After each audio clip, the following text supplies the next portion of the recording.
வணக்கம். நான் உங்கள் நண்பன் வின் இளங்கோ. நம்ம இப்போ எங்கே இருக்கிறோம்? சேலம். சேலத்தில் இருக்கக்கூடிய சேலமில் இருந்து பெங்களூர் போகக்கூடிய இந்த நேஷ்னல் ஹைவேல தாங்க இருக்கிறோம். மிகச்சரியாக சொல்லணும்னா ஏவிஆர் ரவுண்டானா இருந்துச்சு இல்லைங்களா முன்னாடி, அதுக்கு இருக்கிற அந்த பைபாஸில், அதாவது ஜங்ஷன் போகிற மெயின் ரோட்டில் இருக்கிறோம். இந்த பாலத்துக்கு அடியிலையும் சரி, ஜங்ஷன் ரோடு, அதுக்கப்புறம் 5 ரோடு, புது பஸ் ஸ்டாண்ட்லேருந்து வர வழி எல்லாமே பார்த்தீங்கன்னா கந்தம்பட்டி பைபாஸு, இந்த பக்கம் குரங்குச்சாவடி சைடில் கொஞ்ச நாளாகவே வந்து பார்த்திங்கன்னா மாலை நேரங்களில் பயங்கரமாக டிராஃபிக் ஜாம் வந்து ஆகிட்டு இருக்குது அப்படின்னு நம்ம வந்து கேள்விப்பட்டிருப்போம். நானும் நிறைய இந்த டிராஃபிக் ஜாமில் மாட்டி சிக்கியிருக்கேன். என்னடா இது கொஞ்ச நாளாகவே இந்த மாதிரி சேலத்தில், அதுவும் பைபாஸ் ரோட்டில் இந்த மாதிரி டிராஃபிக் ஜாம் வந்துகிட்டே இருக்குது அப்படின்னு சொல்லிட்டு பார்த்தேன். இப்போ நம்ம பார்த்துட்டு இருக்கிற இந்த பாலம் வந்து பார்த்திங்கன்னா வெண்ணங்குடி முனியப்பன் கோவில் இருக்கு இல்லைங்களா, அந்த மேம்பாலம். அந்த மேம்பாலத்தில் அங்கேருந்து இந்த மேம்பாலம் வரைக்குமே சரியான வண்டிங்க வந்து ரொம்ப ஹெவியாக நின்றுட்டுருக்கு. பயங்கர டிராஃபிக்காகவும் இருக்குது. இது என்ன ஏது அப்படின்னு நான் பார்க்கலான்னு சொல்லி விசாரிச்சுட்டு ஒரு பதிவு எடுக்கலாம்னு சொல்லியிருந்தேன். அந்த பதிவு வந்திருக்கோம். வணக்கம் சேலம் மற்றும் மக்கள் அனைவருக்கும் வணக்கம். நம்ம இப்போது சேலமில் இருந்து பெங்களூர் போகக்கூடிய இந்த ஹைவேல தான் போயிட்டுருக்கிறோம். இது தெரியுது பாருங்கள், ஏதோ அந்த வலதுபுறம் சிஜே பிளாசியோ ஹோட்டல், இது ஜங்ஷன் போகிற ரோடு. நம்ம இப்போ நேராக வெண்ணங்குடி முனியப்பன் கோயில் மேம்பாலத்தில் இறங்கி இப்போ மாமாங்கம் அப்படின்ற இடத்துக்கிட்ட வந்திருக்கிறோம். இந்த டிராஃபிக் ஜாம்லாம் பார்த்தீங்க இல்லைங்களா, இதுக்கு என்ன காரணம் அப்படிங்கிறதுக்கு உண்டான விடை கிட்டத்தட்ட இங்கே தான் நமக்கு கிடைக்கும். நாளுக்கு நாள் பெரிய வர்ற அதாவது வண்டிகளுடைய எண்ணிக்கை வந்து பார்த்திங்கன்னா ஊருக்குள்ளே மட்டும் டிராஃபிக் இல்லைங்க, பைபாஸ்லேயே வந்து பார்த்திங்கன்னா பல விதமான டிராஃபிக்கெல்லாம் உண்டாகிட்டு இருக்கு. அதனால வந்து பார்த்திங்கன்னா வண்டிகள் எண்ணிக்கை அதிகம்னால எல்லா இடங்கள்லையும் போக்குவரத்து நெரிசல் அதிகமாகவே இருக்குது. அது ஒரு புறம் இருந்தாலும், இன்னொரு புறம் வந்து பார்த்திங்கன்னு வைங்களேன், முன்னாடி பைபாஸ் அப்படின்னா ஒரு ஒதுக்குப்புறமான இடமா இருக்கும், டிராஃபிக் இல்லாமல் போகலாம் அப்படின்னு சொல்லுவாங்க. ஆனால் இப்போ வந்து இந்த பைபாஸே வந்து பார்த்திங்கன்னா டவுன் ரோடு மாதிரி ஆயிடுச்சு. அந்தளவுக்கு பைபாஸ்லேயே டிராஃபிக் வந்து ரொம்ப அதிகமாக இருக்குது, வண்டிகளுடைய எண்ணிக்கை அந்தளவுக்கு அதிகமாக இருக்குது. அது மட்டும் இல்லாமல் பைபாஸ் ஓரத்துலேயே வந்து பார்த்திங்கன்னா பல தொழிற்சாலைகள், கம்பெனிங்க, அதாவது கார் சேல்ஸ் பண்ணுற கம்பெனி, இந்த பாருங்கள் ஹோட்டல்ஸு, டீ கடைங்கன்னு சொல்லிட்டு பைபாஸ்லேயே ரோட்டு ஓரத்தில் இப்போ நிறைய கடை கட்டிக்கிறதுனால இருபுறங்களும் வந்து பார்த்திங்க அப்படின்னா அவங்களுடைய வண்டிகளை நிறுத்தி ஆக்கிரமிப்பு ஒரு பக்கம் போக, இதனால எல்லாமே வந்து பார்த்திங்கன்னா நாளுக்கு நாள் போக்குவரத்து நெரிசல் அதிகமாகிட்டே இருக்குது.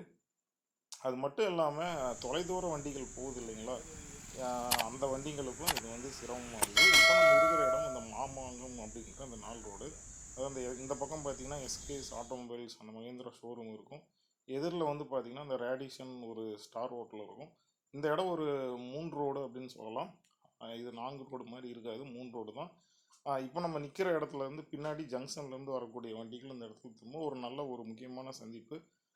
இந்த சந்திப்பில் வந்து பார்த்திங்கன்னா காலை மற்றும் மாலை நேரங்களில் இன்னும் போக்குவரத்து நெரிசல் மிக அதிகமாக வந்துட்டுருக்கும். தற்பொழுது இந்த இடத்துல என்ன பண்ணியிருக்காங்க அப்படின்னா, உயர்மட்ட மேம்பாலம் அமைக்கும் பணிகளை வந்து நெடுஞ்சாலைத்துறை சார்பாக வந்து ஆரம்பித்து நடத்த வந்துட்டுருக்காங்க. இது கிட்டத்தட்ட ஒரு 2-3 மாதங்களுக்கு முன்னாடியே வந்து பார்த்திங்கன்னா சர்வீஸ் ரோடு, ஆமாம், ஏன்னா இப்போ மேம்பாலம் கட்டணும் அப்படின்னா அந்த இருக்கிற ரோட்லேயே வந்து பண்ண முடியாது. அதனால் இருபுறங்கள்லேயும் வண்டிங்கெல்லாம் போயிட்டு வரதுக்காக சர்வீஸ் ரோடு வந்து கட்ட ஆரம்பிச்சுட்டு இருந்தாங்க. கிட்டத்தட்ட 6 மாதத்துக்கு மேலே அந்த சர்வீஸ் ரோடு கட்டி முன்னாடியே முடிச்சிட்டாங்கன்னு நினைக்கிறேன். இப்போ இந்த சர்வீஸ் ரோட்டில் தான் கிட்டத்தட்ட மாத கணக்கில் வண்டிங்கெல்லாம் போயிட்டு வந்துட்டுருக்கு. தற்பொழுது அந்த நடுவில் பாலம் கட்டக்கூடிய பணிகளை வந்து நெடுஞ்சாலைத்துறை சார்பாக ஆரம்பித்ததுனால என்ன பண்ணிட்டாங்கன்னா, இப்போ தெரியுது பார்த்திங்கன்னா, இந்த 4 வழிச்சாலை நடுவில் இருக்கிற சாலையை வந்து லாக் பண்ணிட்டாங்க.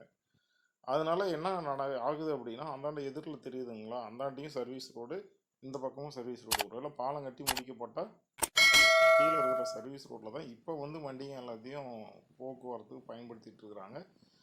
இந்த சர்வீஸ் ரோடு வந்து பார்த்திங்கன்னா பெரிய அளவுக்கு இருக்காது. ஏன் அப்படின்னா, இந்த நடுவில் வந்து தடுப்பு வச்சுருக்காங்களே, அந்த தடுப்பு இருக்குது. அதுக்கப்புறம் இந்த பக்கம் கழிவுநீர் கால்வாய் ஓடும்.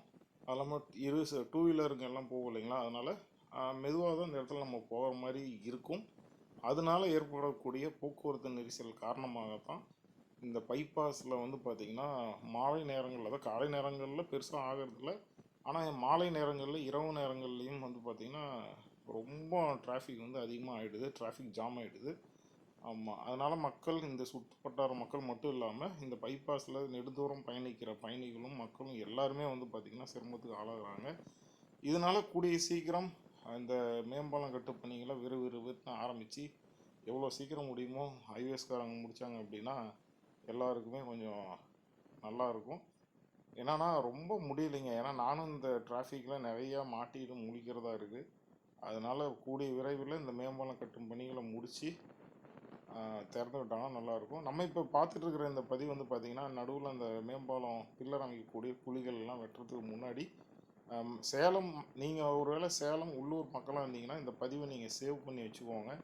எதுக்காகனா இந்த மேம்பாலத்தை கட்டி முடிச்சிட்டாங்க அப்படின்னா இந்த காட்சிகள் மறுபடி எப்போ பார்க்க இனிமேல் பார்க்க முடியாது. இந்த மாதிரி பாலம் இல்லாத இந்த மாமாங்கம் இந்த சந்திப்பை பார்க்கறதுக்கு இனிமேல் வாய்ப்பு இருக்காது. நீங்கள் சேலம் பகுதி மக்களாக இல்லை நீங்கள் இந்த மாமாங்கம் இந்த சுற்று வட்டாரத்தில் உங்கள் வீடு இருந்துச்சுன்னா இந்த மேம்பாலம் கட்டுறதுக்கு முன்னாடி இந்த இடம் எப்படி இருக்குதுன்றதை இந்த பதிவை பார்த்துக்கோங்க. விருப்பம் இருந்தால் நம்ம இந்த பதிவை வந்து நீங்கள் சேவ் கூட பண்ணி வச்சுக்கோங்க. ஆமாம். ஸோ இது வந்து பார்த்திங்கன்னா ஒரு எச்சரிக்கை, ஒரு விழிப்புணர்வு பதிவுன்னு சொல்லலாம். என்னன்னா இந்த பாலம் வேலை நடைபெறதுனால மாலை நேரங்களில் குரங்குச்சாவடி, அதுக்கப்புறம் அந்த ஈவிஆர் ரவுண்டான ஜங்ஷன் போர் ரோடு, கந்தம்பட்டி பைபாஸ் இந்த பகுதிகளில் கொஞ்சம் டிராஃபிக் வந்து அதிகமாகவே இருக்கும். அதனால் நீங்கள் இந்த பகுதியில் மாலை நேரங்களில் பயணம் செஞ்சீங்கன்னா கவனமுடன் எச்சரிக்கையுடன் பயணம் செய்யுங்க. கண்டிப்பாக இந்த பதிவு உங்களுக்கு பயனுள்ளதாக இருந்திருக்கும்னு நினைக்கிறேன். பிடிச்சிருந்தால் லைக் பண்ணுங்கள். உங்களோட கருத்துக்களை கமெண்ட் பெட்டியில் மறக்காமல் தெரிவிங்க. மேலும் இது போன்ற பயனுள்ள தகவல்களை தெரிந்து கொள்வதற்காக நம்மளுடைய சேனலை மறக்காமல் சப்ஸ்கிரைப் பண்ணிக்கோங்க. மீண்டும் ஒரு நல்ல பதிவில் சந்திக்கலாம். நான் உங்கள் நண்பன் வெண் இளங்கோ. நன்றி, வணக்கம்.